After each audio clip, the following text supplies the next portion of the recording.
muslimin wa muslimat dengan bentuk-bentuk praktikumnya secara nyata tentang bentuk-bentuk syariat di dalam Islam. Saya amat sangat tertarik, dan selama setahun usia keislaman kami sekeluarga, betapa bahagianya saya. Laksana manusia yang dirantai, saya sekarang terlepas dari rantai-rantai itu. Mengapa saya harus memilih Islam sebagai pedoman hidup? Saya sempat menginap di pesantren Al-Amin, dan saya menangis membaca sebuah saya membaca sebuah spanduk, sebuah publikasi yang ditaruh di pampang di pinggir jalan. Tapi tolong diterangi lagi spanduk itu, karena saya lihat sudah agak luntur tulisannya. Saya sampai keluar air mata, saya membaca situ, pedoman hidup Al-Quran dan As-Sunnah. Semua kota saya telah kelilingi, 14 provinsi Indonesia, tidak pernah ada statement semacam itu. Dan memang siapapun manusia, apapun agamanya, dari manapun kultur budayanya, bahasanya, kaumnya, tetap hidup harus mengedepankan Al-Quran dan As-Sunnah, supaya praktek kehidupan kita nyata sebagai manusia yang berarti, makhluk yang termulia. Ini persoalan yang sebenarnya prinsip, bukan pindah agama, bukan. Saya seringkali mengklarifikasi. Ada beberapa masjid yang saya kunjungi, dan para panitia mengatakan kita akan mendengarkan bagaimana proses berpindahnya Muhammad Yahya dari Kristen masuk Islam. Bukan pindah saya. Saya tidak pernah merasa saya pindah agama. We families come back to truth. Kami sekeluarga kembali kepada kebenaran Allah Subhanahu wa ta'ala. Kalau kita tahu motor Shogun itu adalah produk Jepang, maka kita harus berangkat dari sebuah pemikiran positif. Dari mana saya jadi, dari mana saya berasal.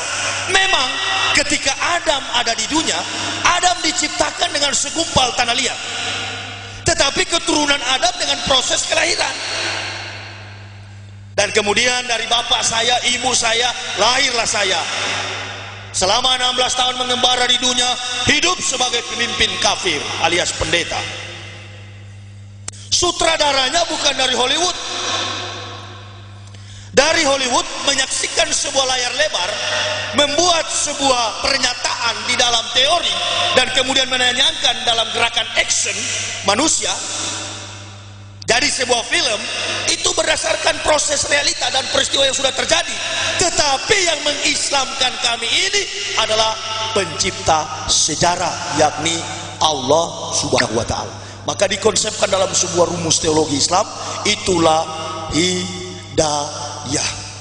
Itu pun belum setelah diberi petunjuk, tidak langsung saya Islam. Ada satu lagi yang lebih nikmat, yakni inayah atau pertolongan. Subhanallah, saya merasakan begitu damai, begitu tenang.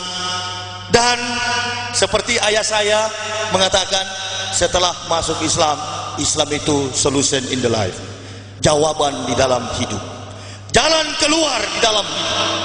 Saya masuk Islam. Waktu saya pendeta, saya punya dokter pribadi. Hampir setiap minggu saya check up. Hampir setiap minggu saya darah tinggi. Hampir setiap minggu saya penyakit.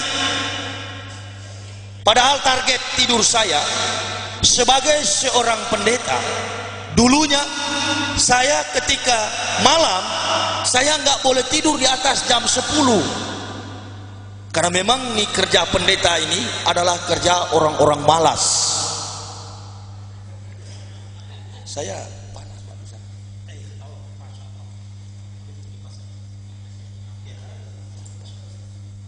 Bapak ya. Jadi kerja pendeta ini adalah kerja orang-orang malas. Mengapa saya katakan orang malas? Karena si pendeta ini hanya duduk di dalam gereja, cuman kaos kaki dan sempak celana dalam yang tidak pendeta beli. Tetapi semua dari ujung kaki sampai ujung rambut disiapkan oleh jamaah. Bahkan jemaah yang sudah siang malam mencari nafkah dengan keringat darah barangkali ya, harus membayar pajak kepada seorang pendeta. Na'udzubillahi min dzalik. Pendeta cuma duduk, sementara ilmu yang disampaikan tidak sampai kepada salvation, tidak sampai kepada rumus keselamatan. Ini baru saya sadari. Sudah itu saya semangat sekali, pantang mundur, hidup atau mati di dalam menyampaikan dakwah kebenaran Islam. Yang saya sampaikan adalah teori tentang bagaimana manusia mendapatkan keselamatan. Dan pahalanya, kenikmatannya, hadiahnya, kadonya tidak saya terima dari manusia. Bahkan manusia yang masih hidup sulit menerima statement atau pernyataan-pernyataan kebenaran Islam itu, kecuali orang kafir yang sudah mati. Karena orang kafir yang sudah mati itu sudah tahu, oh agama ini yang benar, agama itu yang benar. Maka di mana-mana saya berbicara, saya tidak pernah memposisikan Islam pada kedudukan agama. Kalau kita memposisikan Islam hanya pada status dan kedudukan agama, akhirnya ada lain pernyataan melalui penyusupan Zionis dan berkata Islam dan Kristen sama kok, nggak ada beda. Ini manusia di atas penjilat dalam tanda kurung seperti anjing ya. Sudah itu banyak saya nggak cocok dengan para intelektual agama di Indonesia ini, dan saya siar, biar saja saya disebut jamaah tablik atau apapun. Yang penting kulil haqqo wal wahana murad. Al Islamu yalu wala yu'la alaihi. Inna dina indallahil Islam. Tidak ada agama yang lebih tinggi daripada agama Islam. Ini bukan pernyataan keliru. Saya sebagai mualaf, walaupun baru setahun, saya dapat membuktikan kerasulan Nabi Muhammad secara aksiologi. Jadi nilai sebuah agama itu, kita mencari kebenaran agama, kita tidak hanya berdasarkan proses spiritual. Saya katakan tadi, kalau proses spiritual bisa saja manusia berbohong. Tetapi kalau kita kaji, come back to historis, kembali kepada pembuktian kebenaran sejarah, maka agama itu akan kita tahu salah atau benar. Nah, untuk menjembatani sejarah ini, maka manusia perlu memfungsikan yang disebut dengan filsafat hidup, falsafah hidup, yakni aksiologi, mengandung 3 unsur kekuatan nilai-nilai kehidupan. 1 etika, 2 logika, ketiganya estetika. Mari kita kaji antara Islam dan Kristen. Kita kaji dari sisi logika tentang agama saya yang dulu, yakni Kristen.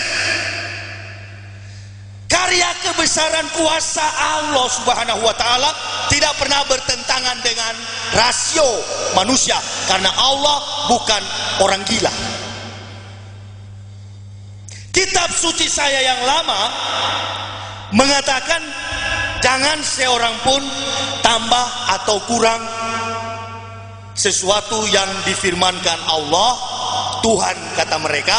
Kata saya dulu di atas mimbar, jangan seorang pun jemaah Tuhan, ini waktu saya pendeta dulu, menambahkan satu kata pun atau mengurangi isi firman Tuhan. Siapa yang menambahkan akan bertambah hukumannya, siapa yang mengurangi akan berkurang pahalanya. Setelah saya menyelidiki kitab-kitab suci saya, ternyata begitu banyak ayat-ayat yang bertentangan. Sebagai contoh, Alkitab